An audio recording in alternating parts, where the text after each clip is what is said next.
Namaste,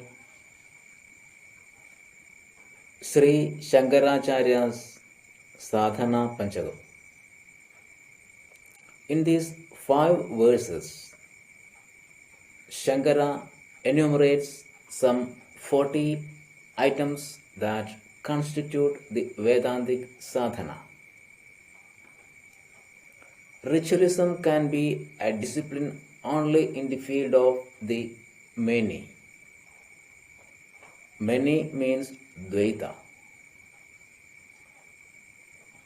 In Advaita, there cannot be sadhana in the form of worship, invocation, surrender, or sacrifice. Yet, the student who is entangled in his mind, intellect, equipment is still in the level of the ego.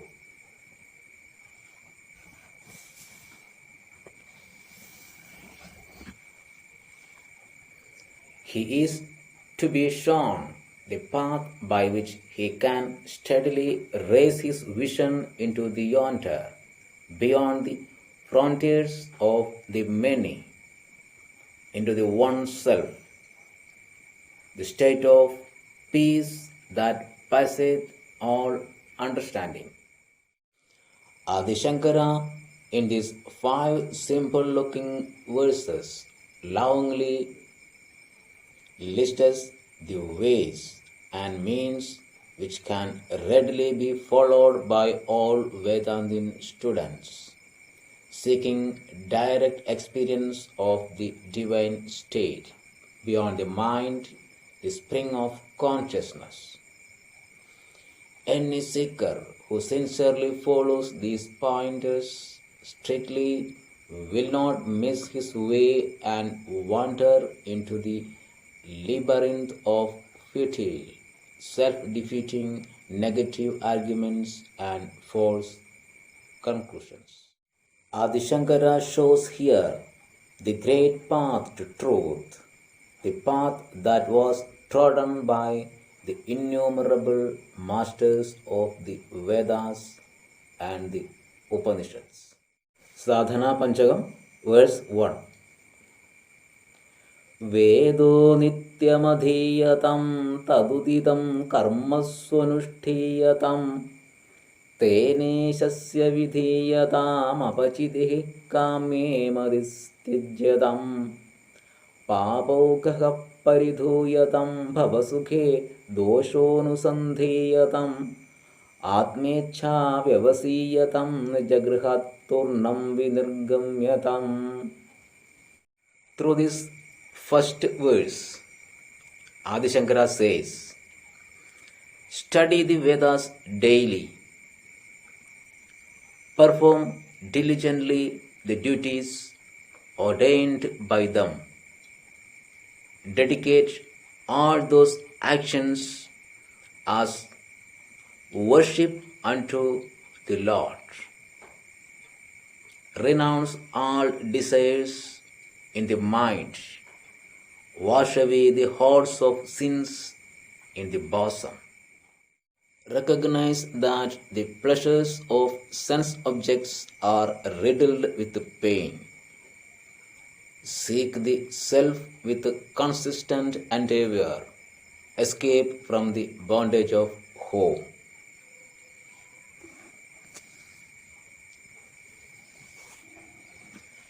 In this opening verse, Sri Shankara lists some 8 items to make up the spiritual program for a Vedantic student. Number 1. Study the Vedas daily. To read and reflect upon the invigorating ideas of the Upanishads is to keep the student's bosom inspired at all moments. The seeker also has to live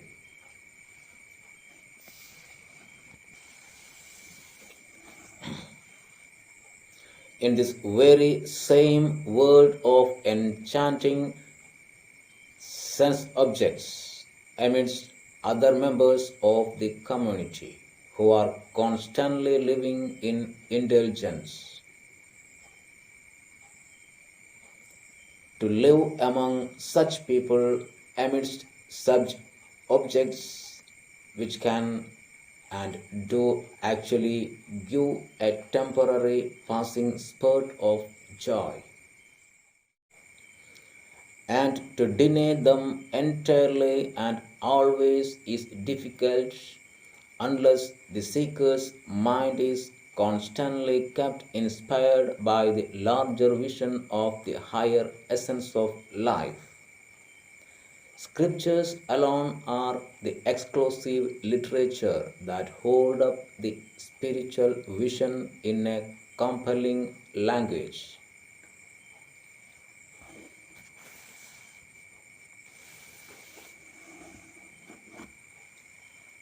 Hence, the need for daily reading of the end portion of the Vedas called the Upanishads.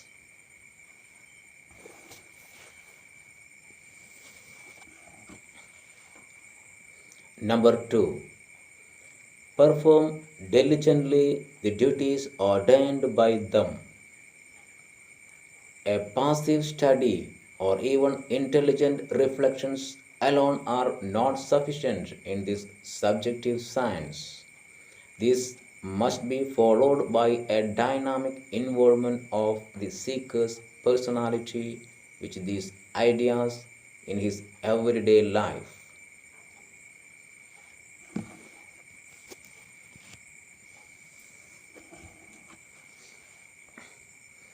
The karmas prescribed by the Upanishads, the way of life suggested by the Upanishad rishis, must be faithfully lived. A life of intelligent self control at all levels is constantly insisted upon. A life of minimum mental and intellectual dissipation in the world of objects, emotion, thoughts must be pursued so that the mind's vitalities are always conserved very zealously.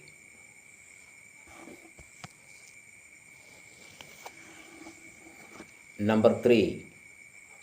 Dedicate all these karmas as worship of the Lord. Dedication here is the surrender of ego and egocentric desires.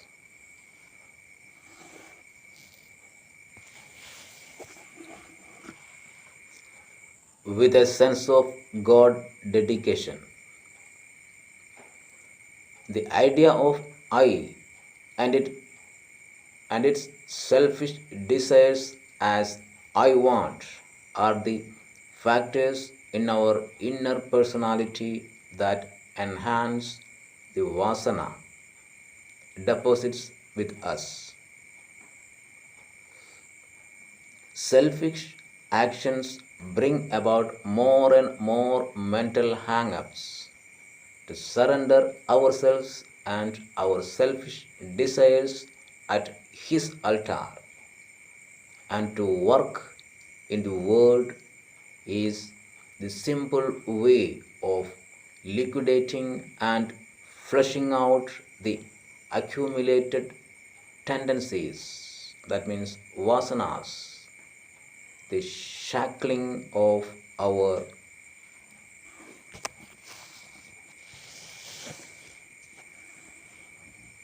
inner personality with our own mental hang ups.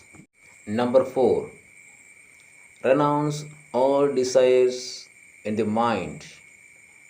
So long as the mind is prodded with endless desires, the thoughts in the mind storm forth to gush into the field of sense gratification. A mind that is thus rendered extrovert will not be available for deep study and for continuous reflections upon the scriptural ideas studied. Without depth reflections, the higher state of contemplation upon the nature of the reality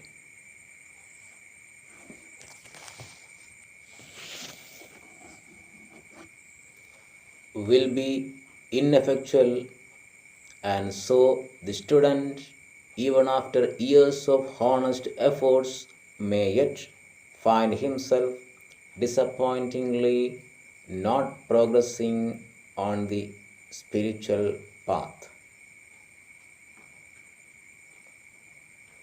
Number 5. Wash away the hordes of sins in the bosom. An action is initiated in the present when our equipments meet the environments prescribed by the fields of experiences.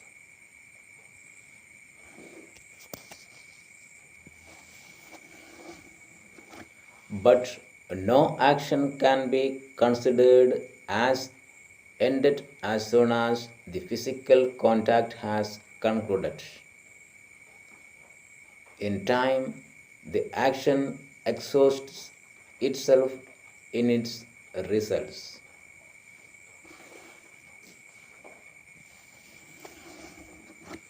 This salient fact is generally overlooked by the superficial observers of life.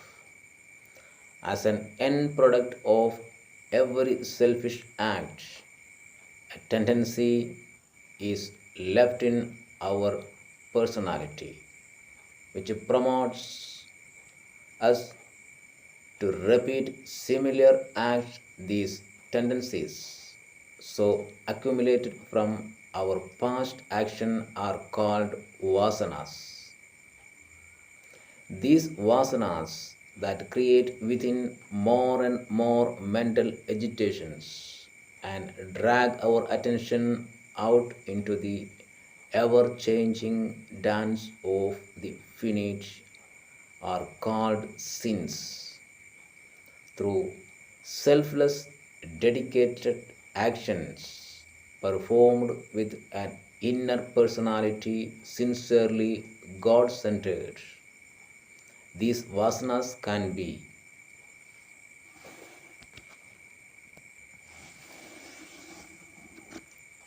exhausted, and thus our bosoms can become washed clean of all our sins. Number 6. Recognize that the pleasures of sense objects are riddled with pain. Surely nobody can deny that there is pleasure in the sense objects.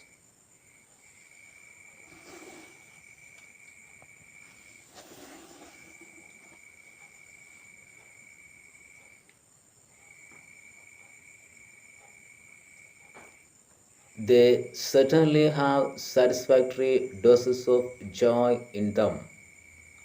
Only defect is that this joy sparks is preceded and is immediately followed by a large amount of pain and sorrow, disgust and disappointment.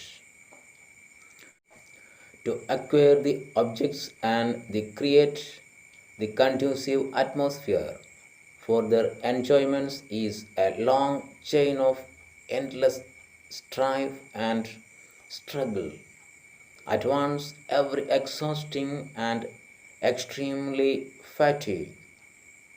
Then comes the actual moment of pleasure, ever so fleeting. This is followed always by disgust, disappointments, senses of tiredness, and ever regret.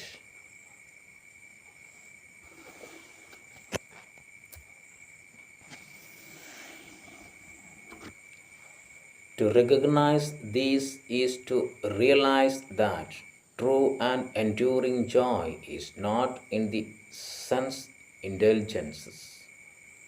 Once this false hope is removed, mind's expectation for joy and the consequent unbridled cascading of mind's attention into the outer world of tempting sense objects quittens and ever ceases totally. It is the false notion that there is joy in the sense world that makes the mind erupt with its agitations and appetites.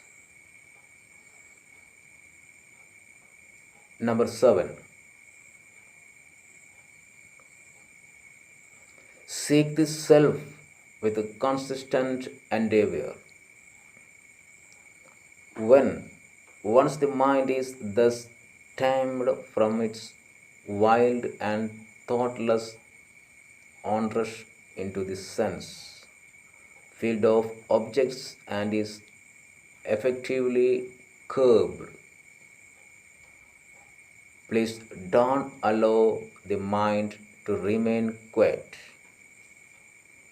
Mind cannot remain for long in a state of suspended animation, in a stationary stagnation.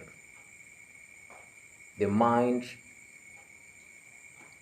the mind released from the outer world must be immediately re-employed in contemplating upon the nature of the self within, the spring of consciousness in us.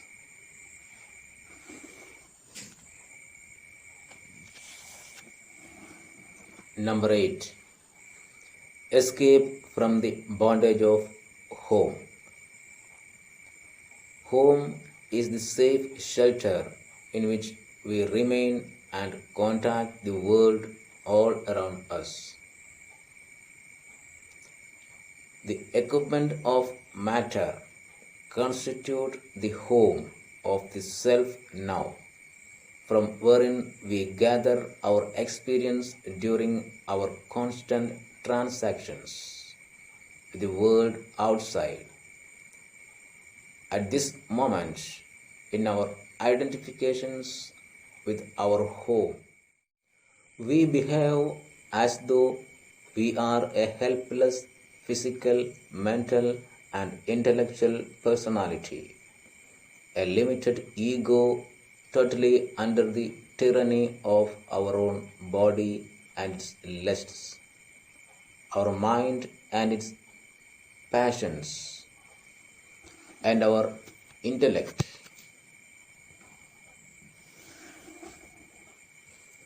and its restlessness. Adi Shankara cries out, escape from the bondage of this home once for ever.